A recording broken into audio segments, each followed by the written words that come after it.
Olá, querido e querida teleinternauta. Mais um programa Questão de Atitude que é patrocinado pelo Espaço JCR em São Bernardo do Campo. O programa de hoje vocês vão adorar. O programa de hoje ele tem assim uma finalidade fantástica. Quando você está triste, quando você está desanimado, quando você está indeciso, quando está angustiado, você precisa conhecer uma pessoa que eu tive a oportunidade de conhecer no 10º encontro de estudantes de administração da região do Grande ABC, lá no Senforp. O Senforp em São Bernardo reuniu cerca de 1.600 alunos e lá nós tivemos assim o prazer de receber um palestrante que motivou demais, gente. Foi assim sensacional. Os jovens aplaudiram em pé. Foi assim uma satisfação muito grande. Ao término do evento, eu fiz um convite de intimação. O professor, ele é mestre, ele é coaching, ele é, consultor, ele ministra cursos em company, no Brasil todo, ele não para, gente. Ele tem, assim, qualificação no exterior, o currículo dele tem mais de 21 especializações, é incrível. Mas o principal dele é a maneira com que ele interage, principalmente com os jovens também, né? Agora, vocês vão conhecê-lo e se vocês depois quiserem um curso em company, é a especialidade dele também, vocês vão entrar em contato, ele vai deixar o contato das duas empresas e aí sim vocês vão conhecer a variedade de cursos que ele ministra, as temáticas que ele desenvolve e a forma como ele desenvolve. Porque nós estamos passando por momentos, principalmente no mundo corporativo, onde se nós não tomarmos cuidado, mesmo o funcionário estando satisfeito, não está gerando o comprometimento que a gente precisa. E às vezes é a falta de motivação. Então, falando em motivação, falando na parte comportamental, está falando com esse profissional. Eu estou falando do professor Orlando Pavani Júnior. Pavani, permita que chame assim, porque você é conhecido mais o professor Pavani. Isso. Então, muito, muito obrigado por você vir aqui ao nosso programa, Pavani. E é uma satisfação enorme o programa Questão de Atitude da EPTV te receber. E eu vou começar assim com o uniforme lá do Senforp. Como é que você se sentiu com 1.600 estudantes, você que tem já 2 mestrados, ou 2 mestrados em administração, né? Como é que você se sentiu com aquele alunado todo te aplaudindo em pé lá? Como é que foi, Pavani? Primeiro, muito grato, viu, pelo convite, é um privilégio estar aqui com vocês de novo. Olha, para toda pessoa, eu digo na palestra, eu era gago, né? É difícil acreditar que um gago viva de falar em público, mas eu me senti muito em casa porque eu me considero aluno de administração o resto da vida, né? A gente pode ter se formado, atuo gerindo empresas e ajudando organizações a gerir as delas, mas me senti em casa falando com os alunos e me senti emocionado também, porque são pessoas. Quem faz curso de administração tem a responsabilidade de consertar o Brasil. Isso mesmo. Eu acho que tem uma responsabilidade importante. Então, me senti lisonjeado e quando eu terminei e que eles levantaram e aplaudiram de pé, nossa, foi eu me desato a chorar porque é muito Olha, muito algumas importante. Fotos do evento, né, professor Pavani? Foi muito bacana. Eu acho que é uma plateia vibrante. Olha só, olha a quantidade gente, de alunos que nós tivemos lá, professor. Fantástico. É bastante gente. Fantástico. E é muito bacana você ver todos eles presentes até o final, ninguém foi embora, todo mundo curtiu. E foi não é só curtiu, não. Quando terminou, gente, aí eles que estavam todo mundo com o celular na mão querendo tirar foto com o professor Pavani. Foi uma disputa que teve ali, que agora sou eu, professor. Facebooks da vida que funcionou ali, né? Teve um garoto que chegou pra gente depois e me deu um abraço, disse que aquela palestra que ele ouviu, ele tinha que ouvir, era importante ele ouvir tudo aquilo, foi um puxão de orelha importante. Chegou assim de encomenda para ele, né? Foi maravilha. Mas, professor, você tem 2 empresas, né? Conte um pouquinho das 2 empresas e como é que as pessoas podem ter contato com o seu trabalho, com as suas palestras, com os seus treinamentos em company, por favor. Então, na verdade, eu tenho 2 empresas de consultoria e treinamento. Uma delas é a Gauss Consulting Group, é uma empresa presente no mercado desde 1990 e o nosso objetivo com a Gauss é prestar serviço em técnicas de gestão. Basicamente, a gente lida com change management, com mudança organizacional, a partir de trabalhos voltados à excelência da gestão, venda complexa, inteligência competitiva, são diversas áreas. Só que em 95, Ana Maria, eu cheguei a uma conclusão que tudo aquilo que a Gauss faria, né, não teria êxito se nós não cuidássemos das pessoas. Que nós não cuidássemos dessas pessoas por dentro. O quão felizes elas estavam no mundo pessoal e o quão incapazes elas poderiam estar felizes no mundo organizacional se não estivessem felizes no mundo pessoal. E aí eu percebi que a lacuna, na verdade, não era técnica. A gente até podia ensinar tecnicamente quase tudo para essas pessoas. Mas comportamentalmente o problema era mais profundo. Então, em 95, eu me especializei, aliás, eu tomei a decisão em estudar gente. Eu queria estudar o outro, né? Eu acabei estudando a mim mesmo, que ótimo, que é o grande fundamento, né? E fiz muitas formações nesse sentido. E a ponto de, no ano 2000, a gente fundar uma divisão na Gauss, que é uma divisão só de treinamentos comportamentais, que a gente dá diversos treinamentos comportamentais. Como essa divisão tomou corpo e era uma equipe completamente distinta, um site completamente distinto, em 2012, 12 anos depois, a Olho de Tigre, que era uma divisão da Gauss, passou a ser uma empresa à parte. O único problema é que eu sou dono dela ainda também, mas são equipes completamente diferentes. Mas você roda o Brasil todo, né? Eu rodo o Brasil inteiro. Que ótimo. Eu viajo mais, eu fico mais fora do que dentro de São Paulo. Eu saio daqui, vou para um voo e vou para Amapá, eu viajo muito o Brasil. E basicamente fazendo trabalhos voltados à excelência da gestão, que é o trabalho preponderante da Gauss, e agora muito mais foco em trabalhos na área comportamental, que é o que tem me dado um prazer enorme. A gente reconstrói vidas e ajuda a reconstruir vidas, e isso é acho que o que o brasileiro precisa. Eu assistindo a sua palestra lá no Unifórum, né, do Senforp, eu me lembrei da minha dissertação de mestrado. A minha dissertação de mestrado foi qualidade de vida no trabalho, satisfação e comprometimento organizacional. E eu me lembro, professor, que quando eu fiz a pesquisa de campo, eu senti que as empresas, elas cobram muito qualidade no trabalho, qualidade. E esquecem que, para ter qualidade, o capital humano, ele está envolvido, né? Mais do que o layout, do que a infraestrutura, tá, o capital humano.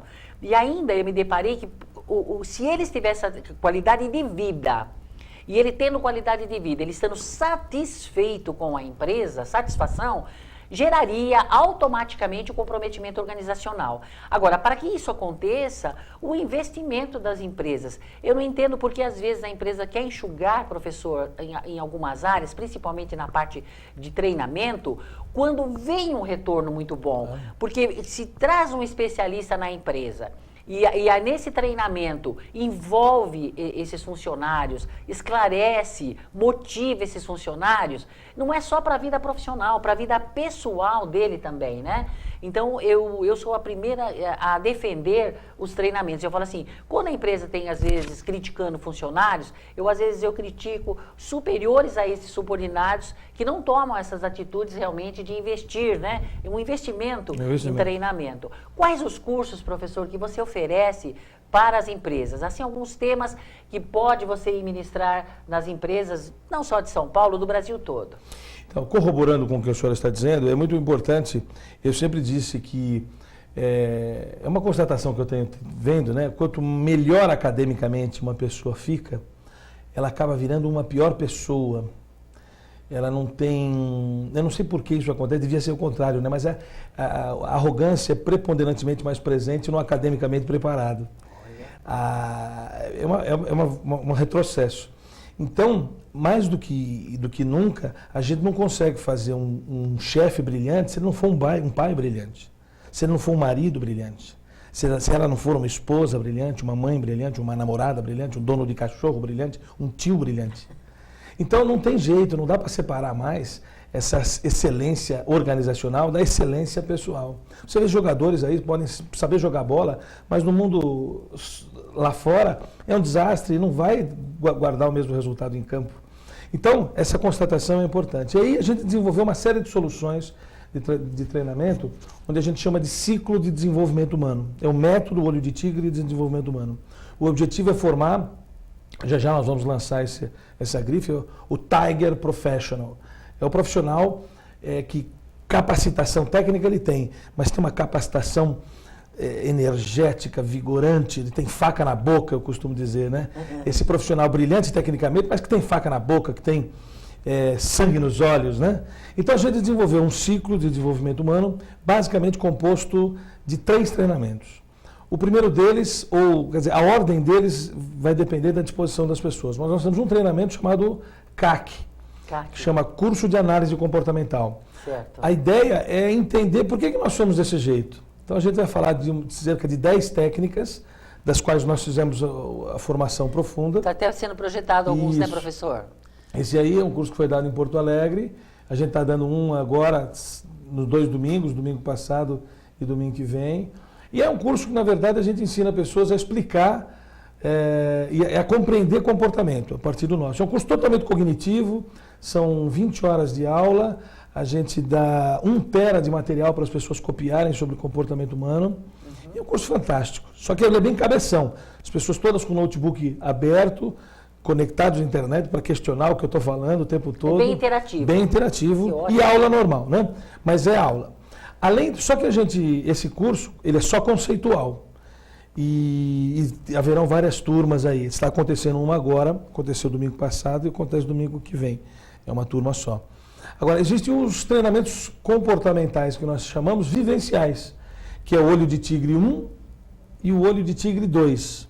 O Olho de Tigre 2 só pode ser feito por quem fez o Olho de Tigre 1 ou algum treinamento dos parecidos com o nosso que existem no mercado.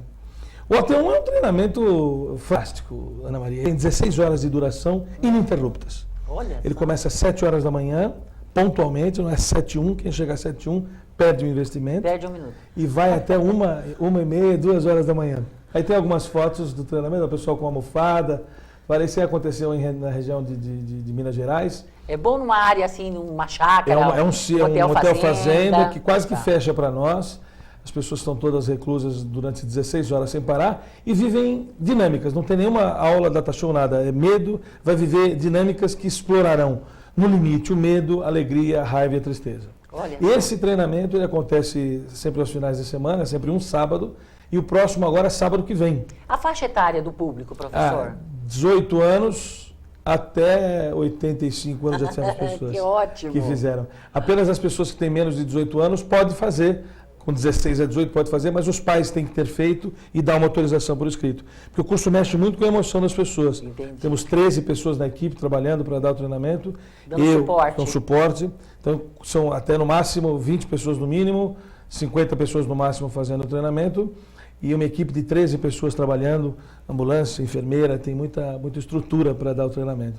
E já mais de 5 mil pessoas já fizeram o OT1. Olha que beleza. É um treinamento bem legal. Professor, eu notei uma coisa, Pavani, que quando você, em determinados momentos que você está assim, desenvolvendo a sua palestra, você se emociona muito e você contagia os jovens. E eu observei muitas jovens chorando durante alguns momentos da sua palestra. Você, quando percebe, você está lá no palco, aquele quantidade exorbitante de pessoas, você consegue se emocionar vendo também aqueles jovens? Como é que funciona? Olha, todas as histórias que eu conto na palestra são reais e mexem comigo, pessoalmente. Então, eu também me emociono quando lembro daquelas histórias, de tudo aquilo que eu contei. E mais me emociona ainda quando eu vejo que aquela história serviu para alguém. E esse garoto, essa garota, também conteve, engoliu seco. E eu não coíbo o choro, não. Se eu sinto vontade de chorar, eu choro. Muita gente acha que eu estou fazendo um teatro, nada a ver. Eu estou realmente vivendo a emoção, que eu me lembro de todas as circunstâncias que acontecem lá. Né? Então, de uma certa forma, eu acho que é uma característica minha. Eu me emociono em quase todas as palestras que eu faço. Às vezes eu queria evitar, mas não consigo. E eu percebi também pelos jovens que tem alguns momentos da sua palestra que você conta casos que ocorreu com você, mas eles são engraçados. E aí o público dá risada. O que eu acho interessante é a didática que você usa na sua palestra, porque eles dão muita risada naquele momento, então tumultua um pouco aquela quantidade de 500, 1.000 e poucas pessoas. E num determinado momento, sem você pedir silêncio, nada, aquilo vai se aquietando e volta todo mundo a ficar no silêncio, que eu brinquei com uma amiga nessa sua última palestra, eu falei, nossa, eu dava para para ouvir um pernilongo passando, eu brinquei, porque o silêncio que os jovens estavam fazendo, degustando a sua palestra. Aí eu questiono, você disse que teve o problema de gagueira quando na sua pré-adolescência, você quando jovem, né? Você, nessa sua trajetória toda, você ainda, para ser um bom comunicador, como você tem sido, você faz algum exercício, você faz algum curso, você treina, como é que você cuida para você ter todo esse desembaraço quando você entra, sobe no palco e começa a desenvolver seu trabalho? Interessante. Essa questão de migrar para a gargalhada extensa, para a inquietude completa, essa migração a gente chama de campo. Depende de como a gente está quando está falando. Então, quando as pessoas percebem que a gente está falando uma coisa da gente, que leva uma emoção de fato, que carrega uma emoção pessoal verdadeira, as pessoas não dão um pio porque respeitam aquele seu momento. Quando elas dão risada também porque não aguentam, é um gargalhar solto, porque eu também gargalho lá. Então, eu diria, professora, que gago, ele será gago sempre. É que eu falo alguns palavrõezinhos didáticos e pedagógicos durante as palestras. Esses palavrõezinhos que eu digo, eles me desencalham realmente. E me fazem fazer parte da plateia. Você sabe que às vezes eu estou com dor no pé, eu tenho às vezes problema de gota, eu tenho ácido úrico alto e tal. E às vezes eu chego para dar palestra até com alguma dor assim, mas é impressionante que quando eu me vejo no palco, assim, com várias pessoas me olhando, eu realmente não sinto o meu corpo. Não dói mais nada, eu não sinto mais absolutamente nenhum impedimento. Às vezes até eu estou rouco, me passa a rouquidão, é uma entrega total, eu me sinto ali realmente cumprindo a minha missão. Eu vi um aluno comentar que ele falou assim, sabe o que eu senti em alguns momentos da palestra do professor Pavani? Dava a impressão que eu estava num stand-up comedy corporativo. A gente concorre, sim, com os humoristas de stand-up.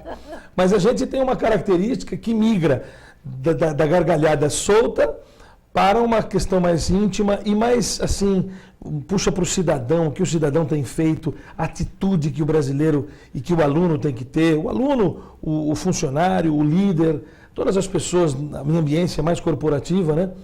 Precisa fazer para trazer resultado para a sociedade, o servidor público, todos eles eu faço muita palestra para empresas públicas e o objetivo é mostrar que de fato o brasileiro e os serviços que os brasileiros consomem dependerão de pessoas mais felizes. Podem ter processos melhores, empresas brilhantes, mas as pessoas, se infelizes estiverem, não há o que corrija esse tipo de coisa. Eu costumo dizer que as pessoas precisam de menos treinamento e mais tratamento. Eu li aquele do James C. Hunter, que ele é autor do Monge Executivo. Eu gostei muito do Liderança Servidora, porque eu achei assim interessante quando ele citou assim vários momentos da vida do ser humano, o homem ou a mulher, que são líderes, né? Ele falou assim, um religioso é líder, ele contagia, ele emociona. A gente tem visto padres, pastores, reverendos que dominam multidões, né?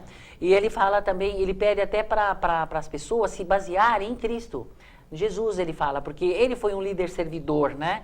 E ele fala assim, o líder, você não tem que ter autoridade, né? Ele fala no livro, você tem que realmente influenciar.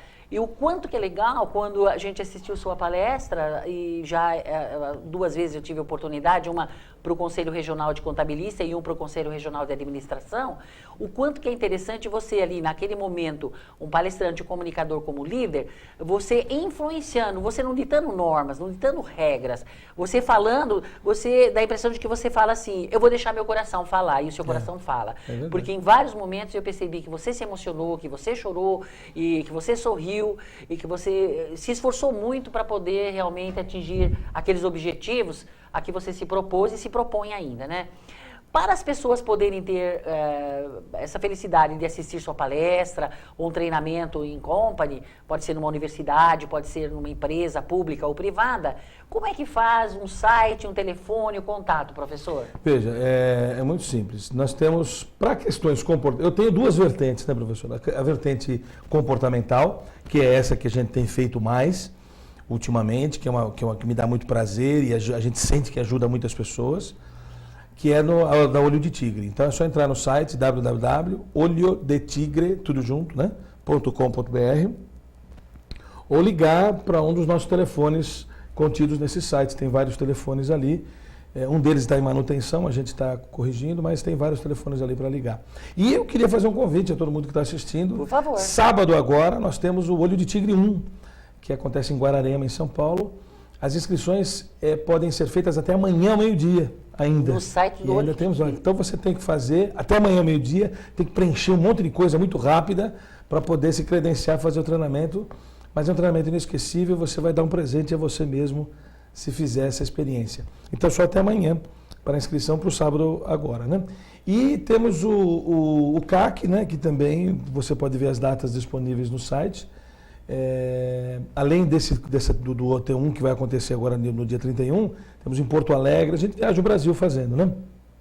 No dia 7 de junho, então quem achar que deve fazer em Porto Alegre, também pode ser feito em Porto Alegre. Antes da Copa. Antes da Copa. Na Copa a gente dá uma paradinha, nossa, né? Porque o Brasil... Para torcer pro exatamente. Brasil. Mas logo a gente está voltando, dia 12, inclusive, a gente tem uma definição de vamos definir a agenda de todo o segundo semestre.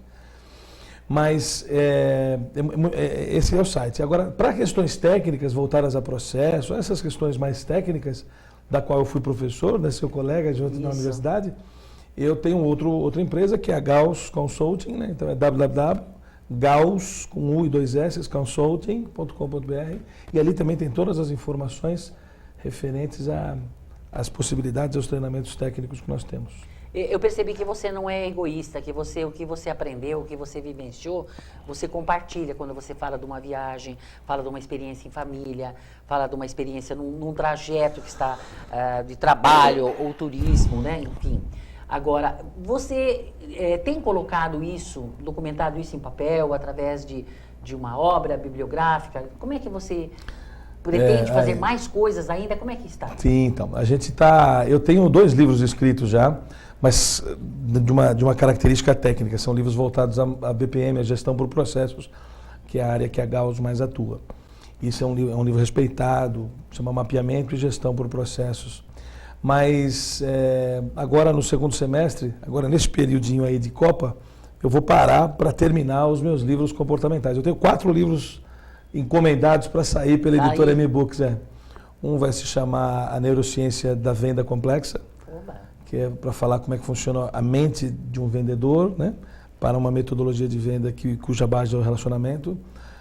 A gente vai escrever um livro só sobre comportamento humano, o que acontece neurofisiologicamente com a gente, na questão do comportamento, do funcionamento do cérebro, que é a base do CAC que a gente realiza. Temos mais 2 livros ainda técnicos que eu estou escrevendo, mas é uma loucura, você não tem noção do que é difícil produzir uma obra. Mas a editora já está encomendado, deve sair no segundo semestre. Que ótimo. E aí você vem aqui para... E temos 2 livros ainda que eu escrevi um capítulo, né? Coautor, que é um livro da editora Ser Mais, chamado Treinamentos Comportamentais. Eu conheço. Eu tenho um capítulo desse livro, e um outro livro escrito sobre consultoria organizacional. Eu também tenho um capítulo nesse livro. Na verdade, chamam-se os profissionais mais conhecidos dessas 2 áreas. Então, tem vários colegas lá que só vivem de treinamentos comportamentais, e eu escrevi um capítulo, que são os treinamentos comportamentais de alto impacto, que é o que a gente dá. E de consultoria, eu também, como sou consultor desde 1990, a gente também escreveu um capítulo sobre isso no outro livro da editora Ser Mais. Professor, qual a mensagem que você deixaria assim para os nossos jovens, principalmente aqueles que têm assim um pouco de timidez, de falar em público, é um pouco introvertido, e qual assim a mensagem que você deixa para que haja uma superação disso? Fazer cursos, ler, o que você sugere para esses jovens? Tem uma frase que a gente utiliza no nosso treinamento que diz assim: se você acha que pode, se você acha que consegue, você tem razão. Agora, se você acha que não pode, que você acha que não consegue, infelizmente a pessoa também tem razão. Tudo é uma questão de atitude. Opa! A atitude, ela é altamente transformacional. Ou seja, se você ficar aí se acostumando e se justificando, se é assim mesmo, eu não consigo falar em público, fazer o quê? Essa é a minha característica. Você vai continuar assim. Agora, se você tiver uma certa raiva, uma certa vergonha de ser o que é, de não conseguir dar mais do que está dando, então é hora de você procurar ajuda. E nós somos uma ajuda. A nossa empresa foi constituída para dar ajuda às pessoas que querem se ajudar, porque a gente só dá um empurrãozinho, mas esse empurrãozinho é fundamental. Então entra no nosso site, se desafia a fazer o OT1 já agora, sábado. Não espera não. Se inscreve e vai lá, vive o que acontece. Tem gente que a gente dá esse treinamento há 12 anos já, né? 14 anos. E mais de 5 mil pessoas. Tem gente que fez o treinamento agora na última turma e há 3 anos ele está postergando vir, porque não tem coragem, não tem coragem, não tem coragem. E ele disse assim para mim, se eu tivesse vindo há 3 anos atrás, eu teria economizado 3 anos de sofrimento. Então venha, a gente está disposto a esperar você. Mas quanto mais rápido você tomar uma atitude, mais rápido o furúnculo porque a pessoa vai postergando, protelando, vai indo, e quando vê, o tempo passa. Passou o tempo. O problema do tempo passa. Eu digo assim, chances, oportunidades que às vezes a gente tem, eu digo que a sorte não bate 2 vezes na nossa porta, né? Se a gente não atende, ele vai bater na porta do vizinho. Não né? tem dúvida. Então tem que tomar cuidado. Então, às vezes, muitos jovens pensam que apenas na oratória, o falar, mas pelo que o professor deixou bem claro, a gente precisa estar bem, a gente precisa gostar, né? Confiar na gente, gostar da gente, se valorizar para que você possa exteriorizar isso e ir em busca do sucesso. Não, e atitude é tudo. O nome do programa é o nome mais perfeito que eu já vi. A atitude diferencia as coisas. Eu tenho uma frase que eu digo na palestra: qual é a diferença das pessoas que sabem ler e não leem, dos que não sabem ler? A atitude. Os que sabem ler só serão diferentes se lerem as coisas. Aqueles que sabem ler e arrotam para os outros que apenas sabem ler, mas não se dedica a ler, é quase igual àquele que não sabe ler. A pessoa sair da mesmice, sair da rotinice, um pouquinho só de força de vontade, você concorda comigo? Claro, um pouquinho só. Tem gente que fala para mim assim, poxa, Pavel, eu não estou preparado para fazer o AT1, porque é um curso forte, duro, difícil, pega mesmo. E eu digo assim, eu não espero pessoas preparadas, eu preparo pessoas. Olha. Então, você quanto mais despreparado, mais tem a ver com o nosso público, com aquele que quer ir lá para fazer a diferença na vida das pessoas, como a gente acha que é a nossa missão. Não é um produto, viu, Ana Maria? É uma missão de vida. Não tinha nada justificaria eu estar falando com você aqui por 30 minutos, 40 minutos sem gaguejar. Você não tem noção o que é a dificuldade de uma pessoa ir até uma padaria e ter dificuldade de pedir 2 pãezinhos franceses e ensaiando e tal. Eu era gago muito. Então, se eu conseguir, meu querido, qualquer pessoa consegue, pode ter certeza. Você tem, assim, conhecimento de um ex-aluno seu ou ex-participante de curso que se desenvolveu, assim, de uma forma mais rápida depois? Senhora. Eles entram, como entrar em contato com você, dar notícias? Tem pessoas, 5 mil pessoas, você não tem noção da quantidade de histórias. E no site tem muito depoimento lá. Mas tem histórias fantásticas. Tem histórias de pessoas que não conseguiam emprego, não passavam nas entrevistas que tinham oportunidade de participar. E depois de sair do treinamento, ele resolveu ter uma postura diferente na entrevista. E a primeira entrevista que ele participou, ele conseguiu um emprego. Conseguiu a vaga. E ele saiu do emprego, veio no meu escritório, eu por coincidência estava lá, e ele aos prantos, chorando, disse assim, foi o olho de tigre, aquele troço mudou meu DNA aqui. Olha só. A faca na boca me veio, eu vou conseguir esse emprego, porque eu mereço essa circunstância. E ele veio, quer dizer, chorou todo mundo, né? Mas o que não falta é história. Tem histórias que eu ficaria aqui uma tarde contando. Eu vi que também você é muito paizão, né? Quando você fala da sua filha, para pegar um link, assim, para dar um exemplo, né? Para esclarecer algo que você está falando, você se derrete, você só tem uma filha. Eu só tenho uma filha. E ela já assistiu alguma palestra? Ela já assistiu, ela sabe coisinhas que eu falo, ela usa determinados argumentos, inclusive contra mim, às vezes, e é a minha princesa. E eu perguntei para ela outro dia, filha, o que você vai fazer, né, quando crescer? Eu sou ordeira, né, eu tenho que dar treinamento. Mas a minha filha é tudo que eu tenho de maravilhoso, né, o meu grande objetivo de viver. É um dos meus motivos. As pessoas dizem se a gente pode ser motivado ou não. Você tem que se automotivar. A minha filha é um dos meus motivos. Eu acordo 3 horas da manhã, se for necessário, por causa dela. Ninguém me motiva. Eu olho para aquela foto todo dia e me motiva a viver. Por isso que você enfatiza tão bem, né? Você quer ser um bom líder, você tem que ser um bom líder na família, você tem que ser um bom líder na parte religiosa que você frequenta, no esporte e tal. Você tem que saber se portar, você tem que saber ser feliz ali, para você poder ser feliz e sair vitorioso. Sabe, no tem uma trabalho. historinha, dá tempo de contar uma historinha? Tá. Tem uma historinha que eu conto, que eu viajo muito, né? E minha filha, uma vez, ela reclamou, porque cadê o papai dela, né, que viaja muito. E eu expliquei para ela a diferença de um pai ausente para um pai distante. Um pai distante só está distante, mas ele não está ausente. Eu faço parte, eu corrijo lição, eu converso todo dia com ela. E conceituei a diferença de estar distante e de estar ausente, que eu poderia ser um pai distante, mas não era um pai ausente. E uma vez na escola, tinha uma festa na escola, eu porventura estava viajando, e uma amiguinha dela falou que meu pai não estava lá, que meu pai nunca vinha, né? Ela falou assim, meu pai é um cara distante, mas não é ausente. O seu pai está aqui na plateia, e ele não veio falar com você ainda. Se meu pai estivesse aqui, ele estava aqui comigo na quadra. Que bonitinho. Então, meu pai pode ser distante, mas ele não é ausente. Não é ausente. E tem muito pai presente, tão distante.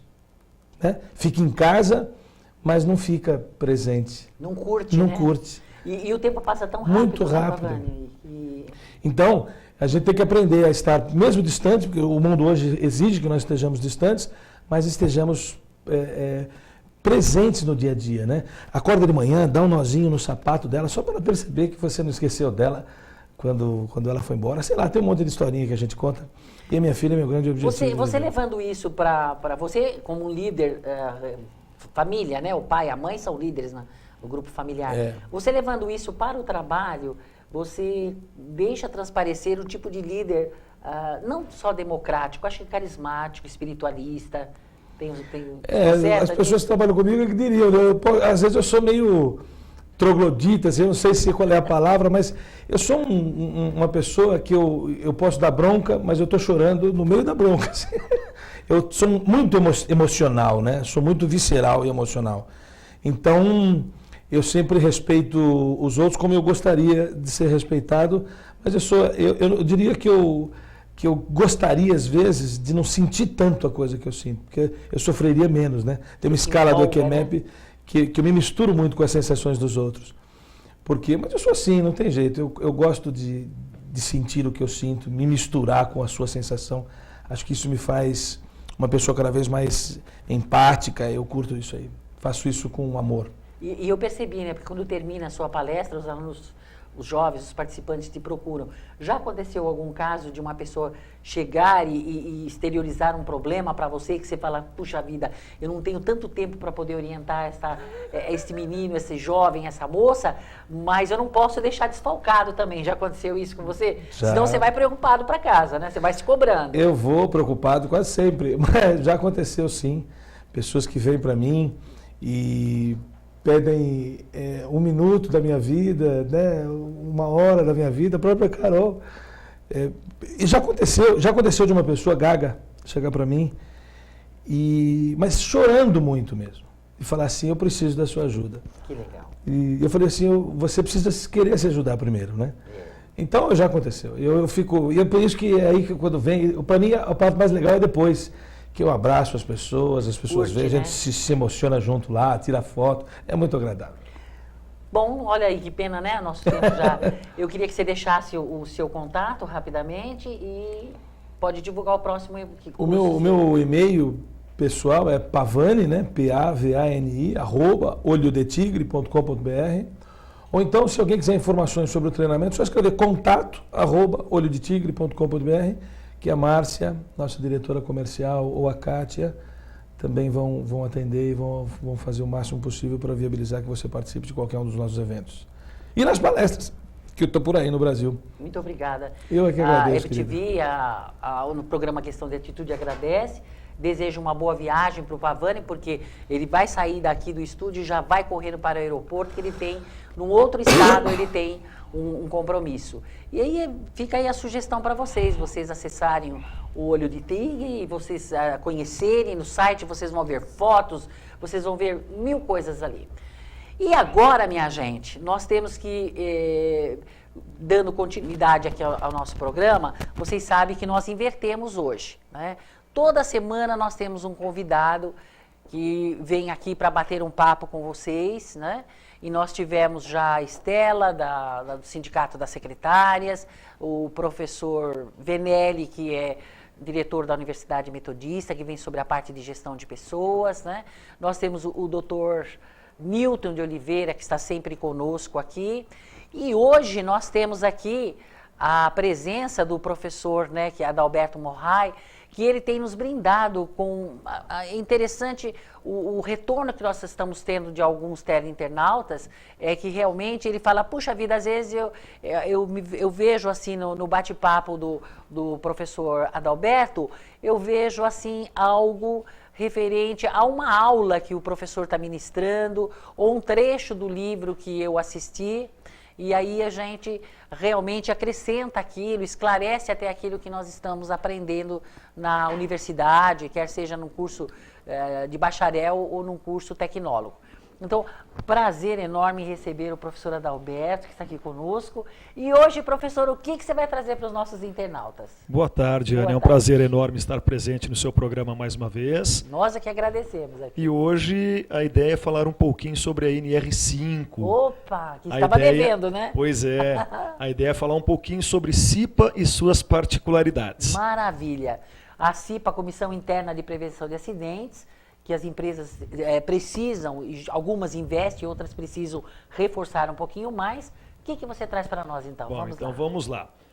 A primeira coisa que eu gostaria de deixar às claras é que a CIPA, Comissão Interna de Prevenção de Acidentes do Trabalho, é uma comissão cujo objetivo é fomentar as atividades prevencionistas no mundo corporativo, objetivando minimizar ao máximo os níveis de incidentes, acidentes e doenças ocupacionais.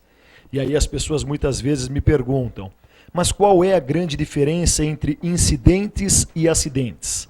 A grande diferença entre incidentes e acidentes é que um incidente é um quase acidente. Outra coisa que é interessante eu deixar às claras durante esses primeiros instantes da nossa conversa é que nem todo acidente resulta em vítima, nem toda vítima sofre lesão, nem toda lesão resulta em afastamento e nem todo afastamento é definitivo. Certo. Ok? Outra coisa muito importante é as empresas terem em mente que todas as vezes que acontece um acidente do trabalho com vítima, uma CAT, ou seja, uma comunicação de acidente do trabalho, precisa ser preenchida em até 24 horas a contar da ocorrência do acidente. E isso precisa ser feito em 6 vias. Existem muitas empresas que não sabem disso. Puxa. E por que em 6 vias? Porque uma das vias precisa ser mantida na empresa, a outra delas precisa ser entregue ao profissional vítima do acidente, uma delas precisa ser encaminhada ao sindicato de classe do trabalhador que tenha sido vítima, uma delas precisa ser encaminhada ao INSS, Instituto Nacional de Seguridade Social, outra delas ao SUS, Sistema Único de Saúde, e uma outra delas ao DRT, a Delegacia Regional do Trabalho. Então são algumas particularidades extremamente importantes. Para um órgão. Isso, exatamente. Isso no prazo limite de 24 horas a contar do momento em que o acidente tenha ocorrido. Será que todas as empresas são pontuais aí nesse? Olha, eu não posso te dizer com certeza se sim ou não, mas o fato é que os ditames das normas regulamentadoras precisam ser cumpridos. Tá. As empresas que não os cumprem estão sujeitas às penalidades previstas em lei. Tanto que durante uma fiscalização do Ministério do Trabalho e Emprego, se ficar evidenciado que a empresa não está cumprindo com aquilo que as normas exigem, ela pode ser... Exatamente. Tá? Outra coisa muito importante é a parte da norma que fala sobre os riscos. Todo e qualquer profissional está exposto a determinados riscos. O que são riscos ocupacionais? São os riscos aos quais nós nos encontramos expostos em nosso ambiente de trabalho. Esses riscos são divididos em 5 diferentes grupos. Existem os físicos, os químicos, os biológicos, os ergonômicos e os de acidentes. E esses riscos podem ser facilmente visualizados através de um mapa de riscos. Então, o que é um mapa de riscos? Um mapa de riscos é um recurso gráfico por meio do qual é plenamente possível nós identificarmos os riscos aos quais estejamos expostos no ambiente em que nós atuamos. E eu costumo dizer o seguinte, que não há problema de nós estarmos expostos a determinados riscos, até porque todo e qualquer profissional está exposto a um ou mais riscos. O problema é nós não conhecermos os riscos aos quais estejamos expostos ou então ignorá-los. Ou até estar sempre como prevenção também, né? Porque quando você conhece, domina, você tem a prevenção. Exatamente. Prevenir. E uma curiosidade, né? No mapa de riscos, os riscos são representados por círculos de diferentes tamanhos e cores. Os círculos pequenos representam riscos pequenos, os círculos médios, riscos médios, e os círculos grandes, riscos grandes. Os círculos verdes representam riscos físicos, os vermelhos, riscos químicos, os marrons, riscos biológicos, os amarelos, riscos ergonômicos e os azuis, riscos de acidentes. Olha só. Então são algumas curiosidades interessantes, né? Mas dando uma ênfase um pouco maior à CIPA, né, que é o tema principal do nosso bate-papo, as pessoas muitas vezes me perguntam, professor Adalberto, todos os cipeiros gozam de estabilidade no exercício de suas funções? É uma dúvida comum no mundo corporativo, né? E não, nem todos os cipeiros gozam de estabilidade no exercício de suas funções. Por quê? Porque em toda e qualquer CIPA existem os cipeiros que representam o empregador e existem os cipeiros que representam os empregados. Para que um cipeiro represente os interesses do empregador, ele precisa ser por este indicado. E para que ele represente os interesses dos trabalhadores, ele precisa ser por estes eleitos. E somente os cipeiros eleitos gozam de estabilidade. Olha só. E a estabilidade do cipeiro é de 2 anos, embora o mandato seja de apenas 1. Então, depois que termina o mandato, o cipeiro ainda tem mais 12 meses de estabilidade pela frente. Exatamente. E ele até pode ser reeleito ao término do primeiro mandato uma vez. Né? Se isso acontece, ele fica 2 anos em mandato e ao término do segundo mandato ele goza de mais 12 meses de estabilidade, o que totaliza 3 anos de estabilidade a contar do início do primeiro mandato. E é importante deixar claro que só pode ser reeleito consecutivamente 2 vezes. Tá? Ele pode se afastar depois do segundo mandato e ser reeleito no ano subsequente? Sim, mas seguido, não. Seguido no máximo 2 vezes só. Exato. O professor, a gente conhece muito no mundo corporativo o que eles chamam do CIPAT. Né? Semana Interna de Prevenção de Acidentes no Trabalho. Como funciona isso? É para todo mundo, todos os funcionários, desde o cargo mais simples até a cúpula, até o cargo máximo, a presidência. As temáticas, existe um horário que eles escolhem? Como funciona o CIPAT nas empresas? Excelente pergunta. Vamos lá. A CIPAT ela precisa acontecer pelo menos uma vez por ano. Tá? Nada impede que uma empresa faça uma CIPAT a cada 3 meses, uma CIPAT a cada 6 meses. O que não pode é a empresa passar mais de 12 meses sem ter feito pelo menos uma. E tão importante quanto a empresa fazer uma CIPAT é ela fazê-la com total e absoluta seriedade, para que os resultados obtidos por intermédio da CIPAT sejam os melhores. Por que eu digo isso? Porque existem muitas empresas que fazem a CIPAT só para cumprir uma exigência. E para dizer, fizemos. Cumprimos. Exatamente. E aí as coisas acabam não surtindo os efeitos que nós gostaríamos que surtissem, né? Certo. Então, tão importante quanto fazer é fazer com qualidade, é não se esquecer de gerar o maior número possível de evidências daquilo que tenhamos feito, para que amanhã ou depois, caso sejamos cobrados, tenhamos estas evidências para comprovar o que fizemos. E outra coisa muito importante é a gente colocar todos os funcionários para participar da CIPAT. Existem empresas que dizem assim, mas não dá. Não dá porque não é possível colocar todas as pessoas nos mesmos dias e horários para que sejam treinadas, para que participem. Mas ninguém está falando que tem que ser nos mesmos dias de horários. É por isso que se fala Pode de uma ter semana. a É por isso que se isso. fala de uma semana interna de prevenção de acidentes do trabalho. Então é plenamente E não possível. um dia, um horário fechado, engessado ali, exatamente, né? Correto. né? Então é plenamente possível nós dividirmos os colaboradores de uma empresa em grupos, de tal forma que todos possam ser treinados, todos possam participar da CIPAT, mesmo que em diferentes dias e horários, e sem comprometer a performance produtiva da empresa. E ele não é tão demorado. A gente percebe que o palestrante, o convidado de um CIPAT, ele leva meia hora, 40 minutos no máximo, para ele desenvolver uma temática na qual venha a atender qualquer nível de pessoa que esteja ali, né? Exato. Qualquer tipo de funcionário. Exatamente. Outra coisa muito importante é a empresa levar em consideração o perfil das pessoas que participarão da CIPAT. Por quê? Porque existem estratégias que surtem efeitos extremamente positivos diante de certas clientelas, mas que não surtem os mesmos resultados diante de outras.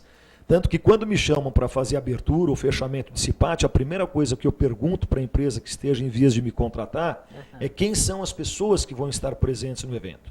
Eu preciso saber quais as temáticas. Exatamente, eu preciso saber se a maioria é homem, se a maioria é mulher, se são jovens, se são pessoas mais velhas. Eu preciso saber o grau de instrução destas pessoas. Para quê? Para que eu possa definir a forma com que eu vou trabalhar com elas. Se eu vou usar uma linguagem mais rebuscada, se eu vou usar uma linguagem mais simples. Porque normalmente é heterogêneo, né, o público-alvo. Sim, mas é importante que a gente tenha uma noção... Uma noção básica, exatamente, das pessoas que estarão presentes. Porque quando a gente fala de CIPAT, a gente está falando de um evento que pode ser feito de diferentes formas.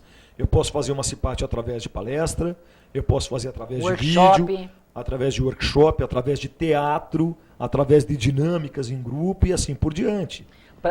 Tem algumas CIPAT que podem ter aquela interação, né? Sim. Do funcionário. Eu me lembro de uma situação muito desastrosa em que contrataram uma equipe de palhaços, excelentes palhaços, para fazer uma apresentação, né?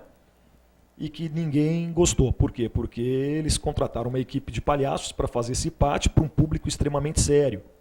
Né? Então os palhaços ficavam se matando para fazer as pessoas rirem e ninguém ria. Puxa vida. Né? Então, não fez a adequação do público-alvo com o convidado. Cai naquilo que eu sempre falo. Tão importante quanto fazer as coisas é nós as fazermos com devido planejamento, para que nós não corramos o risco de nos frustrar com algo que poderia ter surtido efeitos mais interessantes. É como você convidar um especialista na área odontológica e você colocar como público-alvo administradores. Sim. Então pode ser desinteressante. Acontece isso na CIPAT também, porque muitas empresas aproveitam a Semana Interna de Prevenção de Acidentes do Trabalho para inserir em sua programação uma palestra sobre DST, ou seja, uma palestra sobre doenças sexualmente transmissíveis. E normalmente o profissional que vai palestrar sobre o assunto é um médico. Se esse médico não tomar o devido cuidado para usar uma linguagem tal que os presentes consigam compreender os temas abordados, ele corre o sério risco de fazer com que as pessoas presentes não compreendam absolutamente nada daquilo que esteja sendo apresentado. Isso. Acaba achando o palestrante simpático, competente e tudo, mas a linguagem que ele usou, muito técnica, não se adequa ao nível que ele está. Isso. E outro detalhe interessante dentro de tudo isso que a gente está falando, dentro de CIPA, CIPAT, é nós não nos esquecermos que nem todo mundo pode ser cipeiro.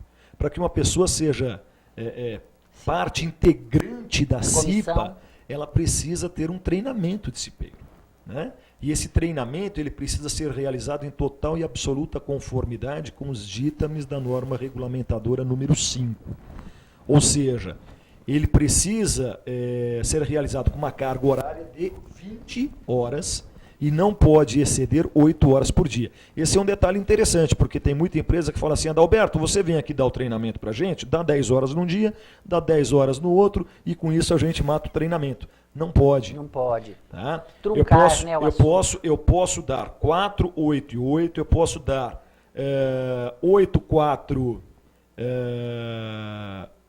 8, 4, 8, né? Mais 10 e 10 não. Então qual é a melhor alternativa? É uma semana de segunda a sexta, 4 horas por dia. né? Isso pode ser feito de manhã, das 8 ao meio-dia, isso pode ser feito à tarde, das 13 às 17, ou à noite, das 19 às 23. Por quê? Porque a gente acaba atingindo a carga horária exigida, a gente não excede as 8 horas de treinamento diárias e a gente não sobrecarrega nem o instrutor e nem os participantes do treinamento. Professor, esse livro aqui, você traz alguma coisa da CIPA, da Sim, CIPAT também? esse é um livro muito bacana, de minha autoria. Manual de Segurança, Higiene e Medicina no Trabalho. Ele vem sendo considerado por especialistas um dos melhores livros sobre o assunto do país. E encontra-se onde, professor? Ele é encontrado nas principais livrarias. Tá. E o bacana desse livro é que ele tem todas as normas regulamentadoras devidamente comentadas e, além disso, tem dentro dele um DVD. Olha só. Com áudio-aula da NR5, vídeo-aula da NR6 e vídeo-aula da NR7. Olha aí a sugestão.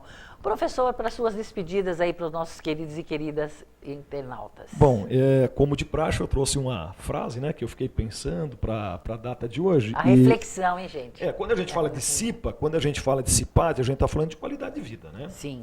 A gente está falando de qualidade de vida. E para a gente ter qualidade de vida, a gente precisa fugir de certas situações, né? Então eu costumo dizer o seguinte, que não discuta, né? Conte até 10, 100 ou 1000 se for necessário, antes de começar uma discussão. Uma discussão pode estragar o seu dia, o seu trabalho, a sua saúde e até mesmo a sua vida. Então, às vezes é preferível a gente respirar fundo, contar até quanto for preciso para evitar uma discussão do que discutir com isso e estragar uma porção de coisas. Esse é o recado que eu deixo para vocês, teleinternautas, na minha participação de hoje. Muito obrigada, professora Adalberto, pela contribuição. Mais uma aula que nós recebemos no programa de hoje. Eu agradeço pela oportunidade de sempre. Muito obrigada.